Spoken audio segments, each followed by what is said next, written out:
నమస్తే సార్. నమస్తే అమ్మ. సార్ మనం ఇంతకు ముందు షుగర్ రివర్సల్ గురించి డిస్కస్ చేసాము. ఇప్పుడు అదే విధంగా బీపీ రివర్సల్ కూడా ఛాన్సెస్ ఉన్నాయి అని చెప్పేసి అంటున్నారు. సో ఆ బీపీ రివర్సల్ జరగడానికి మనం ఎలాంటి జాగ్రత్తలు తీసుకోవాలి, అసలు జరిగే ఛాన్సెస్ ఉన్నాయా? తప్పకుండా ఉందమ్మా. అది డయాబెటీస్ రివర్సల్ లాగే బీపీ రివర్సల్ అనేది మామూలుగా మన బీపీ ఎప్పుడు అంటాము అంటే 120/80 నార్మల్ బీపీ అనమాట. అంతకంటే ఎక్కువ పెరుగుతూ పోతూ ఉంది. ఫర్ ఎగ్జాంపుల్ 130/85 140/90 వచ్చింది అనుకోండి, అక్కడి నుంచి మనం బీపీగా డిఫైన్ చేస్తాం. అంటే ఒక రీడింగ్ బట్టి బీపీ ఉందని ఎవరు చేయరు. ఎందుకంటే ఫర్ ఎగ్జాంపుల్ మా దగ్గర పేషెంట్స్ వస్తారు, రాగానే బీపీ చెక్ చేస్తారు అనుకోండి, ఆల్మోస్ట్ 99%. ఎందుకంటే ఈ హైదరాబాద్ ట్రాఫిక్లో వస్తే ఎవరికైనా సరే బీపీ పెరిగిపోయి ఉంటుంది. సో మేము బీపీ అని చెప్పాం అనమాట. వాళ్ళు చెప్తాం ఇంటికి వెళ్ళి బీపీ ఎస్టిమేట్ చేసుకోండి అంటే. ఇప్పుడు కాలంలో మనకి చాలా చోట్ల బీపీ మిషన్స్ దొరుకుతున్నాయి, డిజిటల్ బీపీ ఆపరేటర్స్ అంటాం. అది ఆన్లైన్లో దొరకవచ్చు, లేదా సర్జికల్ షాప్స్లో దొరకవచ్చు. వాటిని తీసుకొని మెషర్ చేసుకోమంటాం. మోస్ట్ ఆఫ్ టైమ్స్ రీడింగ్స్ 120/80 అలా ఉండాలన్నమాట బీపీ. సో మా పేషెంట్స్లో మేము గమనించింది ఏంటంటే, ఎవరైతే ఇక్కడ మాకు హై రీడింగ్స్ చూపిస్తారో వాళ్ళలో నార్మల్ రీడింగ్స్ ఉంటాయి ఇంట్లో.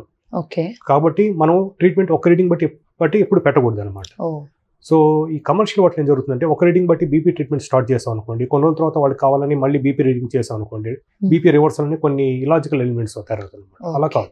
సైంటిఫిక్గా చెప్పాలి అంటే 120/80 అనేది కాన్స్టెంట్గా రికార్డ్ కావాలి.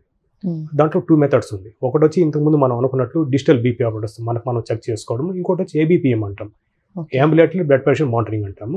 అంటే దాంట్లో ఒక సేమ్ బీపీ ఆపరేటర్స్ లాగే ఉంటుంది. ఇక్కడ టై చేస్తాము, దానికి అది బీపీ చూసుకుంటూ ఉంటుంది ఎవ్రీ 30 మినిట్స్కి. 24 అవర్స్ తర్వాత అది సాఫ్ట్వేర్లో మనకి అవుట్పుట్ ఇస్తుంది అనమాట. సో దాన్ని మనం డీకోడ్ చేస్తాం, అంటే అనలైజ్ చేస్తాం బీపీ ఎలా ఉంది. ఇది మెథడ్స్ అనమాట.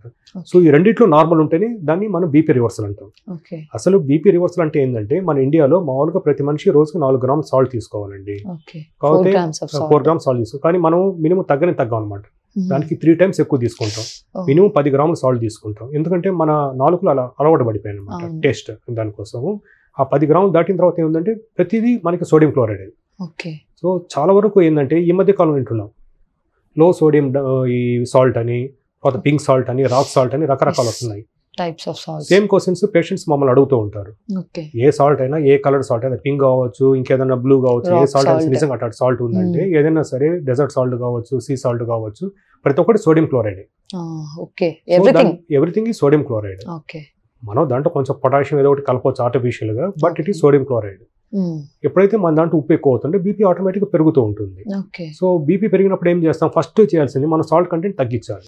సో ఇప్పుడు మనం అంతకుముందు అనుకున్నట్లు ఒక మనిషి రోజుకు 4 గ్రామ్స్ సాల్ట్ అవసరం.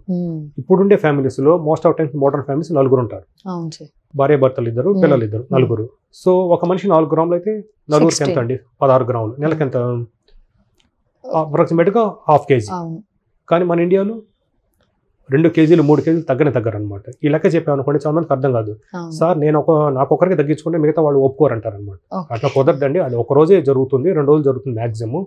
3వ రోజుకి మిగతా వాళ్ళు కూడా రచ్చకెత్తుకుంటారు అనమాట. ఏంది నువ్వు సాల్ట్ తగ్గిస్తున్నావు, రుచి పచ్చి లేదు, కొంచెం తినమంటుంటారు. సో ఇవన్నీ మనకి ఫ్యామిలీ హ్యాబిట్స్ అంటాం అనమాట. ఫర్ ఎగ్జాంపుల్ మీరు ఫ్యామిలీలో చూసి అనుకోండి, ఫ్యామిలీలో కంటిన్యూస్ చూస్తే చాలా మందికి డయాబెటీస్ అట్లే ఉంటుంది, 3-4 ఉంటుంది.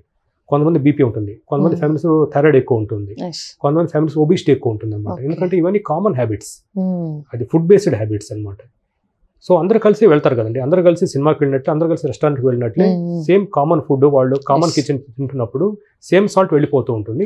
సో సాల్ట్ రెస్ట్రిక్షన్ అనేది ఒకరికి జరగదు. ఏదో ఒక రోజు నువ్వు తక్కువ వేయచ్చు, కానీ 2వ రోజు 3వ రోజు సాల్ట్ పడిపోతూ ఉంటుంది. సో అందరికీ తగ్గించండి. ఫర్ ఎగ్జాంపుల్ ఈ 4 ఫ్యామిలీ తీసుకోండి, మనం ఎగ్జాంపుల్ తీసుకున్నాము.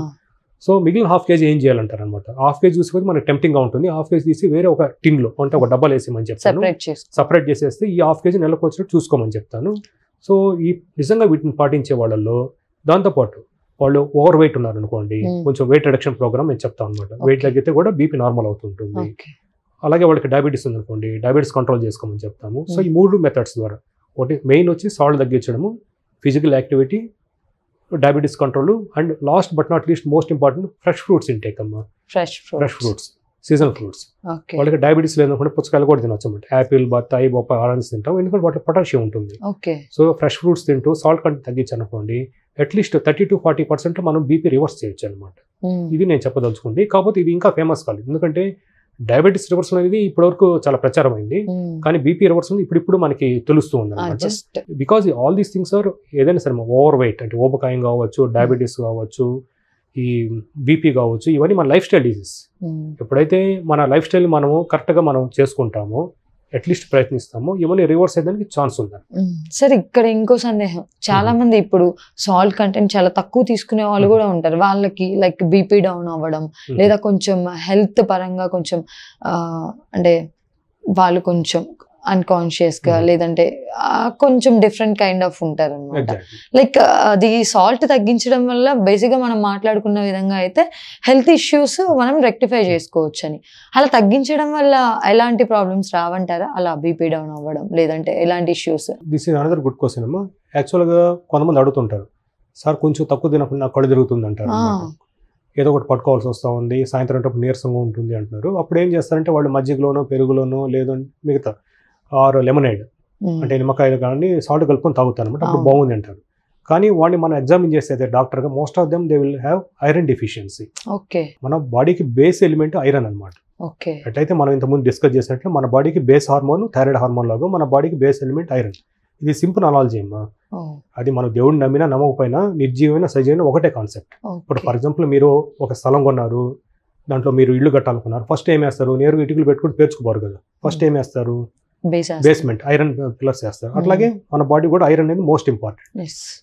ఎస్పెషల్లీ స్త్రీలలో ఈ ఋతుక్రమాలు సరిగ్గా లేనప్పుడు, అంటే మెన్సెస్ సరిగ్గా లేనప్పుడు, ఆహారం సరిగ్గా తీసుకున్నప్పుడు, ఎప్పుడైతే ఇంతకుముందు మనం డిస్కస్ చేసినట్లు వాళ్ళ ఓన్ సెల్ఫ్ కుకింగ్ ఉండదు, అంటే ఈ సోకాల్డ్ ఫుడ్ ఫ్యాట్స్ అలవాటు పడిపోయి నాన్ న్యూట్రిషియస్ అంటే high energy dense, for example ice creams తింటున్నారు, వాళ్ళలో చాలా మందికి ఐరన్ డెఫిషియన్సీ ఉంటుంది. కొంతమంది స్త్రీలలో వాళ్ళు బియ్యం తినేస్తూ ఉంటారు, నూకలు తినేస్తూ ఉంటారు, యాలకులు తినేస్తూ ఉంటారు. ఇదంతా ఐరన్ డెఫిషియన్సీ అనమాట. సో మనం గమనిస్తే ఈ కంప్లైంట్స్ ఇచ్చేవాళ్ళంతా ఐరన్ డెఫిషియన్సీ చాలా అరుదుగా మీరు చెప్పినట్లు. సోడియం నిజంగా డౌన్ అయిపోవడం వెరీ వెరీ రేర్ అనమాట. దాన్ని మేము అడ్రినల్ ఇన్సఫిషియన్సీ అంటాము. అది వేరే హార్మోన్ ప్రాబ్లం వస్తుంది. అది 1,00,000 మందిలో ఒకరికి వస్తుందమ్మా. అది ఈజీ గుర్తుపట్టవచ్చు. వాళ్ళు సన్నగా నల్లగా అయిపోతారు అనమాట. కానీ కామన్గా కళ్ళు తిరిగే వాళ్ళలో 99.9% అది రక్తలేమి, అంటే ఐరన్ డెఫిషియన్సీ. అంతేగాని సాల్ట్ డౌన్ అయిపోవడం మటుకు కాదు.